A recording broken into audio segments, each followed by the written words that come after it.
Hey guys, it's Sekaar, and today we're going to be going over my first build of the patch. Guys, first build of this patch. We're going to be doing StamBlade this time. I really hope you guys enjoy it. I was really enjoying playing it today, and I can definitely confirm that it works. I was absolutely having a blast on it, so I hope that you guys enjoy it too. And yeah, let's get on with the video.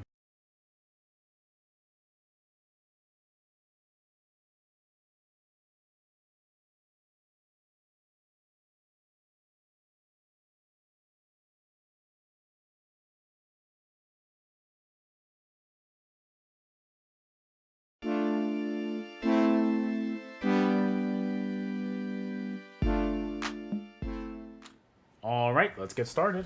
First things first, let's look at our character sheet. We're going to be a Wood Elf on this build. I usually like Imperial as my stamina classes, but I really like Wood Elf on Nightblade because it just gives you the most amount of damage for a stam class. So I definitely recommend going Wood Elf on this. I don't really see any alternatives to this. I don't really see the point in going Orc. I would just prefer to do Wood Elf any day of the week. So definitely go Bosmer on this. Our attributes are going to be 3 points into health and 61 points into stamina. Our recovery looks like this at a base level, but it will increase, I promise. Our weapon damage will also increase, I promise, so don't worry about it. And our resistances will also increase, I promise, so we'll look at that later on. Our Mundus Stone is going to be the Warrior to increase our weapon damage by 297. I was kind of contemplating on using the Shadow Mundus, but I honestly really like this so far, and it's going to really buff your heals using this. So far, I'm just going to use the Warrior. I'll test out the other ones later, and if I change anything, I'll put a note in the pinned comments or something. The food that we're using is going to be Orzorga's Smoked Bear Haunch. It's going to increase your max health by 4,300, and it's going to increase your magic and stamina recovery by 369. So that's going to be really good for our sustain and also our max health. And then, as always, we're going to be Vampire Stage 3 on this in order to increase our tankiness as much as possible. The reason why we're Vampire is because Vampire gives us the Undeath passive, which the lower health you are, the less damage you take. So it is just a huge passive that you want to put on all of your builds. You become so tanky that way, and I definitely recommend it. Our gear is going to be broken down like this. Our monster set is going to be Balorgs. Balorg is going to give you weapon and spell damage as one line, and then the two piece is going to be when you use an ultimate ability, you gain weapon and spell damage equal to the amount of total ultimate consumed. So say you use your in cap and it's worth 200, you're going to increase your weapon and spell damage by 200. Then also your physical and spell penetration equal to 23 times the amount for 12 seconds. So it's 200 times 23, which I'm not I don't do math, so it's a lot though. So definitely use Balorg on this. It's a lot of fun. And our helmet is going to be heavy divines, and our shoulder is going to be medium divines. And before we even go any further, you can see all of our enchantments are going to be in the prismatic enchant to give us the most amount of maximum health, stam, and magic as possible. So again, heavy Balorg divines, medium Balorg Divines as our head and shoulders. Our chest piece is going to be Curious of the Order's Wrath, which is going to be heavy and reinforced. Order's Wrath is a lot of fun so far. What I like about it is it's just giving you nothing but crit, and Nightblade thrives off of that. So it's going to be 2-piece crit chance, 3-piece weapon and spell damage, 4-piece crit chance again, 5-piece another crit chance again, which is even more this time. And then the 5-piece is your second line of 5-piece is increases your critical damage and critical healing by 8%. So that is absolutely massive. You have a lot of crit damage with this, which is why I was debating on using the Shadow Mundus, but I really like the extra healing that you get from Warrior, so I really like what I have so far. I've been really enjoying it, and I had a lot of fun. Had a lot of really good fights on this. The damage on this is a lot of fun. So heavy chest piece and reinforced, heavy legs and reinforced as well for Order's Wrath, medium hands in divines for Order's Wrath, and then our last Order's Wrath piece is going to be a two-handed maul in the sharpen trait with an increased weapon and spell damage glyph on it. This is going to give you the most amount of penetration possible. If we just look at our front bar, just from the maul and sharpen alone, we have 11.2k physical pen. So that's before a Balorg even procs. So that's a lot of damage there. Trust me, do not sleep on your penetration on your builds. It is the best way to build into damage. Our waist piece is going to be a medium belt of the trainee and well fitted.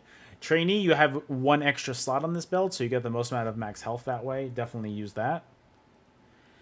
And then our boots are going to be boots of the Wretched Vitality, medium and well fitted. What Wretched Vitality does, you can backbar this set, and this is going to be the 2-piece magic recovery, 3-piece stamina recovery, 4-piece weapon and spell damage. The 5-piece, whenever you apply a major or minor buff or debuff in combat, you increase your magic and stamina recovery by basically 400. So we're going to have Race Against Time on our back bar, and that procs both conditions of it because you get major expedition and minor force from that. So you get the major minor buffs right there. Our jewelry is going to be a necklace of Wretched Vitality in the Swift trait with a weapon damage enchantment on it. Our ring is going to be Wretched Vitality infused with a weapon damage enchant on it. Our mythic on this build is going to be Markin. It's going to give us an extra 200 weapon and spell damage, an extra 2314 armor, which is pretty huge. You get your tankiness up and your damage up. And then that's also going to be infused in the weapon damage enchantment as well. And I definitely recommend, if you don't have this yet, start to grind it up. It's been meta for a lot of patches now, and I definitely recommend putting this on a lot of builds. And then our back bar is going to be Bow of Wretched Vitality in the defending trait with a poison enchantment on it. This is just going to be, the reason why we use Bow on the back bar is because whenever you roll dodge with Bow, you get major expedition, so you just get to be zooming out of there. I know you also get that from your, I forgot the name of it for a second, your Race Against Time, but it's free on this, so I would definitely recommend that. And then as far as our skills go, our front bar, our main spammable, is going to be Surprise Attack. Do not sleep on the damage of Surprise Attack. It's one of the best DPS spammables in the game. It is absolutely hitting like a truck, especially with you critting it often. It is definitely worth it. Our second skill is going to be Camo Hunter. This is the only reason why we have this on here is going to give you Major Savagery, and Major Prophecy, which is going to increase your weapon and spell crit by 2.6. And you're also going to be getting Minor Berserk for 5 seconds after dealing critical damage from enemy flanks. So that's huge as well, because you're going to want to hit your Surprise Attack on the enemy's flank because it will be guaranteed crit every 4 seconds. We're going to be using Rally on this build. Rally is going to be your source of Major Brutality and Minor Endurance, so it's going to increase your weapon damage and is also going to increase your stamina recovery too. So definitely use this. It is going to keep your sustain alive. It's going to give you a nice burst heal too whenever it ends, or whenever you reapply it when it's close to expiring. So definitely use Rally on this. I tried to use a dual wield build, but I just prefer two-handed so much more. Merciless Resolve, definitely use this morph over the Stam morph. You get more damage on this, you get more healing back from this. Merciless Resolve is just better in every way. So if you can time that Merciless, Incap, Executioner combo right, it just hits like a truck. And then Executioner is going to be our Execute on this build. Whenever your enemy is below 50%, it deals up to 400% more damage. So definitely take advantage of that when your enemy is at low health.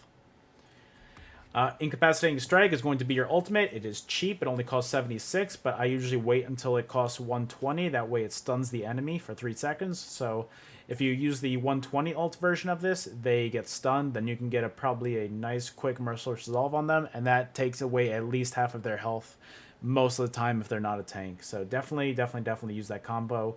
It is a very common combo for a reason. It's just a lot of damage.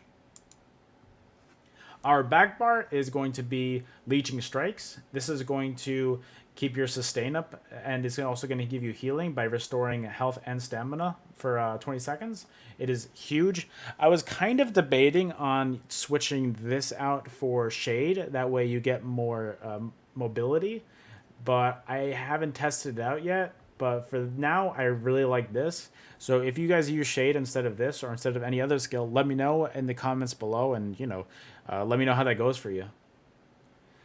Race Against Time, like I said, this is going to be your everything on this build. It's going to be your snare removal. It's going to be your Major Expedition, Minor Force, and on a crit build with Order's Wrath, Minor Force is huge. Definitely use that.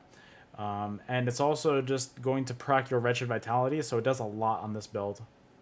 Resolving Vigor is huge. You get a lot of healing over 5 seconds, and since they added this patch, you also get Minor Resolve this patch with just by activating this for 20 seconds. So you increase your resistances by 3k just for using this. It's actually insane. It's nutty. Definitely use this as one of your main heals.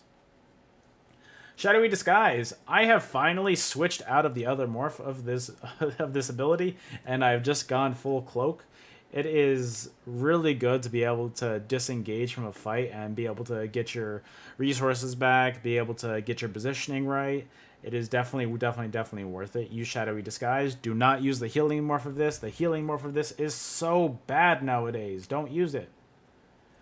But speaking of good heals, though, Healthy Offering. That is your burst heal on this build. It is a reliable burst heal.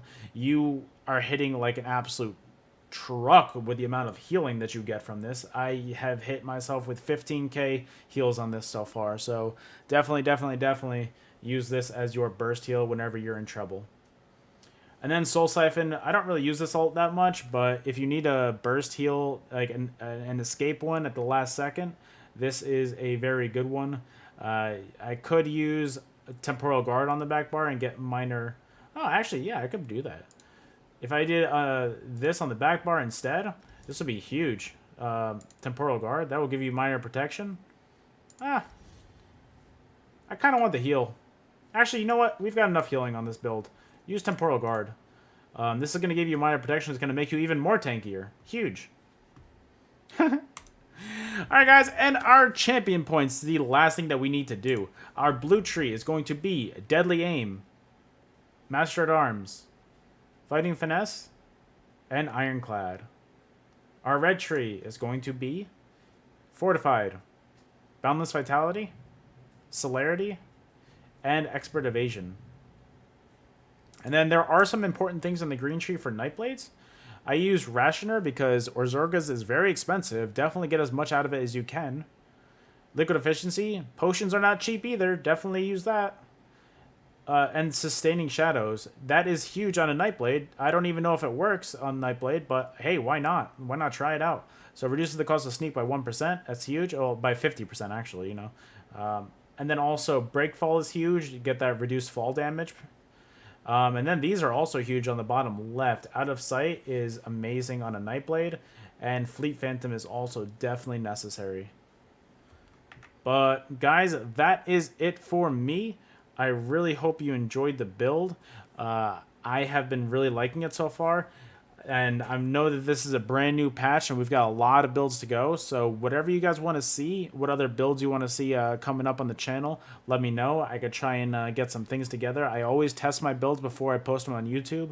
So you do not need to worry if they work or not. I promise they work if I post them here. That is a guaranteed promise.